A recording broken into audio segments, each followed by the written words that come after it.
Breaking news yet again here. ISIS leader Abu Bakr al-Baghdadi reemerging 11 months after the Russians claimed he was killed in an airstrike. Al-Baghdadi calling for new attacks against the West and referencing North Korea's threats against the U.S. and Japan, which may be an indication about a time reference, and the Pentagon tells us they're examining that tape now.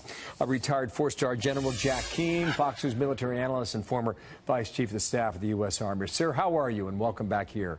Doing well, Bill. Good to see you. America's Newsroom. Here is one of his quotes: "Besiege them in every corner," Baghdadi apparently says. The Christians and the Kurdish infidels are too despicable and disgraceful to stand against you. When their Crusader Air Force were absent for 1 hour, soldiers of Islam and supporters of the Caliphate everywhere, intensify your hits and target the infidels' media centers. It goes on for like 35 minutes. His big point: he's trying to tell his fighters that America and Europe and Russia feel threatened and terrorized by their actions. How do you interpret this latest move and the fact that there seems to be proof of life? Well, certainly, I mean, it comes down to verifying his voice. I think our intel agencies will probably be able to do that if they haven't done that already.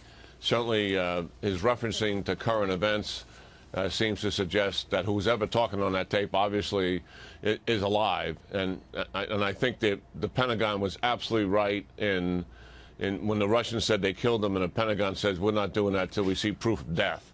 And we never had proof of death. So now it seems we have proof of life. And I think what he's trying to do is he knows Raqqa's going to fall pretty soon. By the way, he and his leaders have left Raqqa, the city in northern Syria that we're attacking, which was their safe haven, and they have fled to the southeastern part of the Euphrates River Valley, south of a town called Deir Zor, and that's where he and his leaders are spread out in a number of villages there. Likely, don't know for certain, but that's kind of where they are.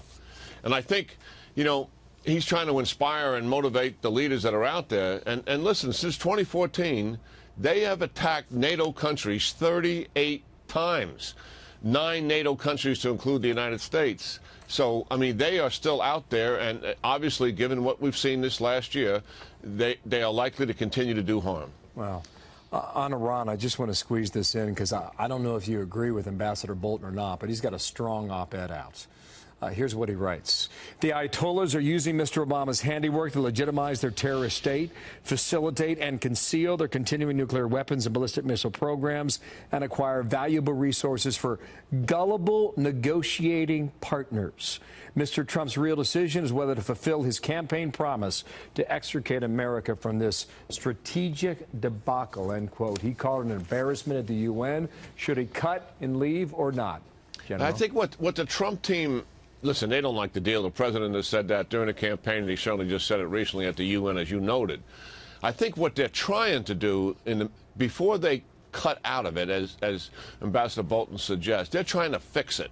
You know, the sunset clause where they're going to be able to spin centrifuges and enrich uranium in 10 years on the way to a nuclear weapon, they want to fix that.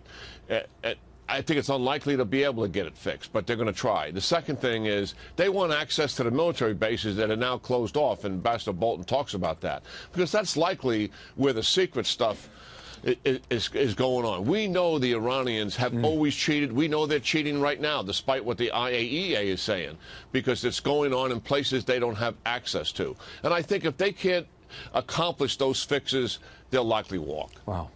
Thank you, General. To be picked up another day, Jack Keane there live in Washington.